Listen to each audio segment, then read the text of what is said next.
What's up, college football addiction here? Talking a little UF, Texas A&M, and Gator fans before you tune out because you understand who I'm a team of. If there was anybody that understood your plight this year and understood kind of the frustration that you feel, it might be me. But in all seriousness, we'll talk a little bit about Billy Napier, talk a little bit about DJ and Mertz, what Florida fans are feeling. Like I completely get it, right? I think you guys are in some ways in a worse spot than Florida State is, in some ways maybe a better spot because you're probably a little closer to a restart. It is probably time for Florida to start over. I completely agree with that. We'll talk through that. I've had some Florida fans that I think you guys have been here through most of the season. We've had Allie on a few times. We've talked with some Florida folks. We've tried to be pretty unbiased. I know that we've had comments on the background. I'm probably not going to rush out and buy Miami or Florida stuff to throw back there, but I am working on some more neutral stuff. That football is signed by Coach Bowden, so it's probably not coming down no matter what. But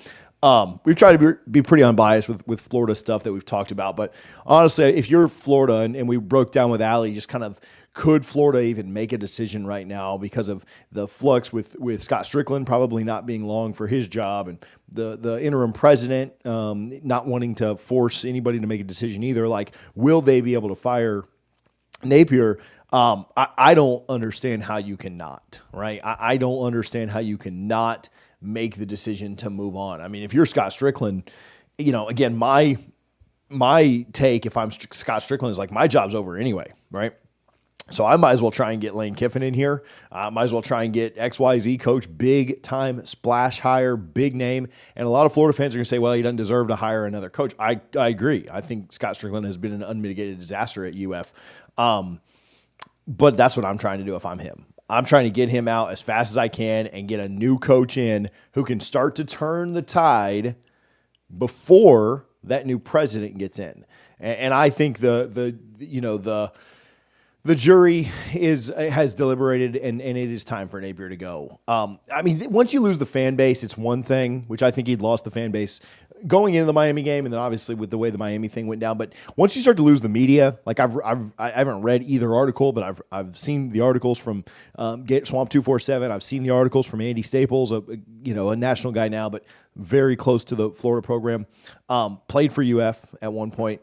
I think that once that happens, you lose the fan base, you lose the media. I don't know how much more you can really go. I mean, I've heard rumblings, like I don't have incredible Florida connects, but I've heard rumblings that, behind the scenes, this is probably being worked on. This is likely heading in that direction. I don't think it takes anybody, that's not some, TJ's got inside information or anything like that. Like, it just feels like this is the direction it's heading. They came back a little bit in the game, but, to really just be non-competitive against Texas A&M, against their backup, to not be able to do anything defensively, to really struggle offensively until it was kind of late, maybe a little bit too late to matter. And like I said, we'll talk more about the game in a minute, but Florida fans, a tweet from Nick De La Torre said, Florida fans just booed a drive sober or get pulled over ad read by Billy Napier on the Jumbotron. Doesn't get much worse than that, right? Like, literally, like, don't drive drunk. But if Billy Napier is saying it, we're going to boo it. Like, that's tough, man. And Billy, I don't feel bad. I mean, he's going to make millions and millions of dollars for the rest of his life, right? Coaching football or because of buyouts or whatever. Like, he's a big boy. He'll be fine. He was asked about it in the presser. He said, if I was in their shoes, I'd do the same thing. So that's fine. They booed him as he finished his TV interview and he left the field. They chanted "Fire Billy" during Florida's last offensive drive of the first half. Again, Nick De La Torre of Gators Online with that. But yeah, it's time to move on. It's time to make a decision. I don't know that you can fire a guy in September. I don't know that you can't, right? I think hiring is extremely tough, and Allie talked about that when she was on last time. How do you hire somebody with the way that, I know Lane's going to be the popular name, and it's who Peyton, the guys, talked about the other day. But how do you hire a guy when you kind of know, well, that guy might be playing into mid-January, right? So your class is completely tanked. He's not going to be at one place, go to the other. Would Lane end up leaving? Are you going to wait for Lane? And then what if that falls through? Like, what? this is a tricky situation for hiring and firing coaches at this point, especially if you're going after somebody that you're thinking maybe in the playoff. Napier's press conference, I mean, he seemed like an absolute dead man walking, and he's always a little bit slow. My wife, kind of gives him a hard time and says, like, man, just listening to him talk is pretty tough. And, he's just certainly Southern and kind of has that draw. But, man, yeah, he's tough to listen to. And tonight was worse. Like, you can tell it's kind of caving in on him. And I don't envy that, right? Like, he makes enough money where I'd certainly trade places with him. But, yeah, that sucks, right? Like, it's kind of coming to an end. I do think, Florida fans, like, this isn't any kind of like solace. You're not going to feel better about this. But he certainly has probably done some really good things behind the scenes and probably left, like, from a foundational standpoint, like, maybe left Florida a little bit better place than he got it, handed to him. They've done some good things off the field, but how much of that gets undone when a new staff comes in anyway? That's kind of what's probably tough. How much of the roster can be retained. Obviously, like Lagway is the big one that people will look at. And if Lagway stays, you'll probably retain a good amount because people really like him. But if he doesn't, man, it feels like it could just be a burn it down and start from scratch. Too many mistakes from Florida tonight, like talking about the actual game. They had the targeting, the holding. The targeting I thought was pretty bad in live time. I think when you look back at it, it probably was letter of the law targeting. But I mean, when a guy's jumping and stupid, like that feels like a football player, like a targeting on your hip or on your butt cheek. Like, come on, man. Like, what are we doing here? I understand the reason for the rule. I'm not saying it, by the letter of the law, it probably was, but man, I thought that was pretty rough. But again, you can't use the crown of your helmet, and you got to know that as a player, right? Like just because you feel like it shouldn't be, got to be more disciplined than that. They had the holding a couple of plays later than that. Probably a good move because it's a touchdown if not, but they scored a touchdown later anyway, so who cares? Team came out flat. Like, that was weird. Like, I did think, I thought that this would be a good game, right? Like, A&M's like a 3 or 4 point favorite to go into it. I thought the Gators would kind of have a chance to come out here and play pretty well. I mean, you kind of had the Lagway effect from last week. There seemed to be a lot of excitement. The Swamp was a sellout again. People come out of their basements to watch the game. So I thought that Florida would be in pretty good shape on all that. And man, to just come out flat was weird, right? And Napier said they didn't come out flat. They just didn't execute. Whatever, however you want to call that, right? Like, maybe they were excited, but they didn't play well. Like, whatever you want to call playing flat, like that's fine, but. Not very good for the defense. And what made the Gators so good? They've had great offenses forever, but when their defense is not good, like they're just. It's hard for them to keep up, and their defense was atrocious tonight. Like the Austin Armstrong, Ron Roberts thing, like obviously it's breaking during the game. Matt Zenitz of On3 is saying like, oh, well, Ron Roberts is actually calling the plays, and then like Pate quotes that and says, well, that happened in fall ball, and I'm not trying to be mean again, but these guys make a lot of money, so I don't really feel bad. Austin Armstrong was touted as like baby Kirby, and at this point, like he's they had to bring in a babysitter to call plays for him, and Ron Roberts, and everybody was saying like at that time like, oh, well, it just shows that he's willing to adapt. Like, no, like that's like, it's kind of just a clown show, right? On the defensive side. And Florida fans, I mean, again, Florida State fans have no room to talk, right? But I'm just being objective, right? Like I did a 30-minute video on Florida State too, calling them trash too. So, it's not just y'all. Like, I can be honest with everybody.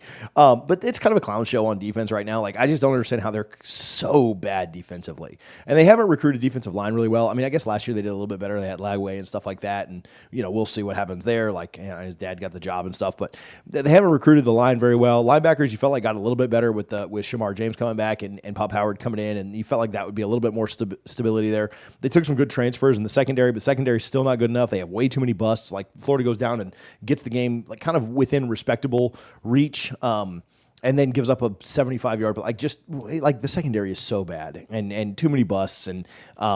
The defense is just not good overall. And we haven't even mentioned this, a backup quarterback. Like, and I know that, Wigman is not great, but for a backup quarterback to come in and do that in the Swamp, like as big of a deal as we make about the Swamp and tough place to play and stuff like that, like for a backup to come in, young kid to come in and just do what he did, like look poised, look calm. He looked every bit as calm and poised as Cam Ward did. And I don't think he's as good as Cam Ward. He didn't have the day that Cam Ward had, but man, for all the Lagway and Mertz talk, A&M's kid outplayed both of them, right? A little bit of Lagway reality set in. Like, this isn't Samford. You're going to have some guys getting after you. The offensive line was pretty bad tonight, and Lagway was running for his life for most of it. As a Florida fan, like, do I want to see Lagway out there, or do I just want him protected so that he doesn't end up getting killed behind that offensive line? Well, I guess you'd rather see him out there because there's no guarantee that he's even here next year. But man, that's a tough spot to be in. Like, little Lagway reality set in. Like, like Samford was very easy to do things against. I mean, Lagway didn't look very comfortable out there against A&M. I also didn't think the way that they handled the quarterback situation was very good. Like, if anything, like Billy Napier proved his incompetence with the whole idea of like, we're going to go back and forth every single drive. And I can't think of a worse way to manage quarterbacks unless you're going to do it like every single play. Like first down's Lagway, second down's Mertz, third down's Lagway, then the next first down is Mertz, then the next second down. Like, I couldn't think of a worse way to do it. Like, I literally could not think of a worse way because nobody ever gets into a rhythm. Like, they came out and they cut the score they cut it to 2 scores, not much time left, right? Like 3 minutes left. And then they throw Lagway back in and he throws a pick right away. And again, Mertz had driven them down the field a couple of times, right? And not always did that result in great scores. And I know Lagway had the touchdown too. Mertz certainly wasn't perfect, but even his pick was very much unlucky to bounce off of a guy's shoulder and straight up into the air.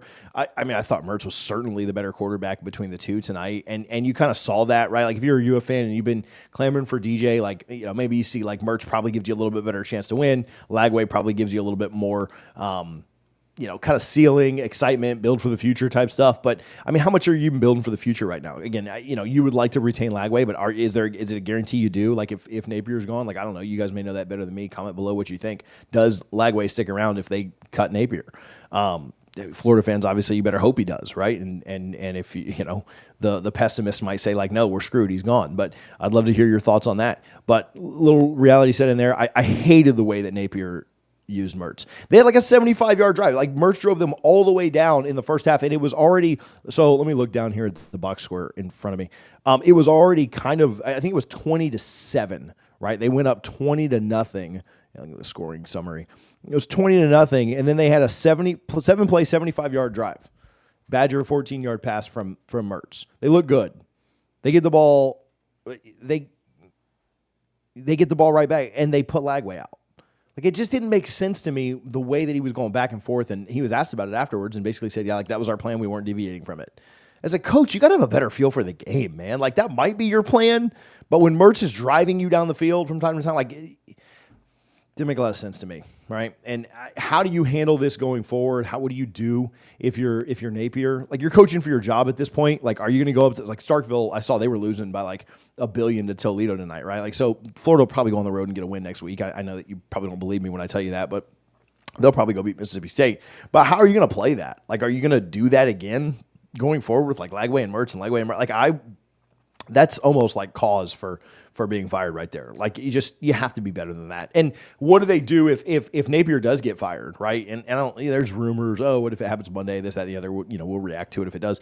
But if Napier does get fired, like, how do you even, you know, how does the interim or how does the next guy handle this? Like, what does he do with this situation? How does he play? You know? So I don't know, man. Tough situation for Florida fans. Again, I understand it. You know, maybe Florida is a little closer to the reset, but also feels like who knows what the future holds. Florida State knows that they're probably going to reset some things, but not from a top-down situation. And yeah, both programs kind of in the dumps right now. And of course, you know, that team down south that runs their mouth more than both of us combined is probably going to go to the playoff this year. So yeah, tough year for the top. I asked some people, what do you do when your team is just bad? What do you know, like pretend like you like the NFL more? And people are like, yeah, well, most of us are Jags fans, so that doesn't really do a lot to help us. So yeah, I don't know, man. Like it's a tough one. We'll certainly continue to talk about this and talk about what Florida's doing. I think the seat is scorching. He did a video on the FSU channel about, you know, how Napier had the best odds to get fired. I thought they'd split between Miami and A&M, right? I thought Miami would probably get them. I think I picked Miami to cover, but thought it would be a good game. I went to that game, thought, you know, wanted Florida to win that game, sat with Allie, wanted her to be happy, wanted, you know, Miami to not be happy. I thought they'd split these two, but yeah, I mean, what's next? I mean, shoot, they're going to, you know, they'll probably go on the road and beat Mississippi State. Like, just, you know, call a spade a spade. I think they're going to come home and lose to UCF. Like, you know, and they could beat UCF. Like, trenches are a big deal. But, you know, I thought Florida State was going to beat Memphis today. And as much as big of a deal as you say as like, oh, group of 5 trenches or SEC trenches or this, that, and the other. I know UCF's not in the group of 5 anymore, but essentially are. better teams are going to be better teams. And Memphis was a better team than Florida State. I think UCF is probably a little bit better of a team than Florida is. I think KJ is better than the kid that played today. So I don't know. Emory's in right now, right? KJ's not even. So yeah, I think they're in trouble. They even if they beat UCF, they get back to 3-2. Then they're going to go lose to Tennessee. Kentucky's up on Georgia right now at the half. They're kind of a Jekyll and Hyde team. That's a win or a loss. Who knows? Maybe that's your fourth win. And then going down the stretch, I mean, they're not beating any of the big teams, right? They're not beating Georgia. They're not beating Ole Miss. They're not beating Texas. They're not beating LSU. They could certainly beat Florida State. I mean, that is just, that game is who hates themselves more, right? Like who wants to go out and lay it on the line for that game? It would shock me if either team is even close to 5 wins at that point. So yeah, not a great year for Florida already. Feels like it's over and for the Napier and Florida fans, I know you're pissed off. I know you're frustrated. Don't worry, I am too with my team. So I've been there. I get it. But Florida's got to move on. And Ali says this: what must be done eventually should be done immediately or expeditiously, or I don't know what the second word is, but it all kind of means the same thing. So Florida fans, I feel your pain. Happy to talk to you down in the comments. Try to keep these somewhat respectful. I'm not here to troll you. Not here to poke too much fun at you because you could poke it all back at me. So if you want to go, if you want to cheer up a little bit, I'll link the here you go. Florida fans, if you want to cheer up a little bit, you can forget that this game happened for 15, 20, 30 minutes and go watch me complain about the Florida State game over on the FSU channel. I'll link that here at the top. Appreciate you guys for tuning in. Hit the subscribe button if you don't mind. We'll continue to talk about this, and hopefully we'll talk about you guys having a new coach. I think that'll be fun to break down and talk about and hype. And certainly don't want you to get a great coach, just biases and stuff. But I think you probably are gonna try and go out and make a pretty big splash. So click the button on the screen right now to see that Florida State complaining video after they dropped to Memphis. Appreciate you guys for tuning in always to College Football Addiction.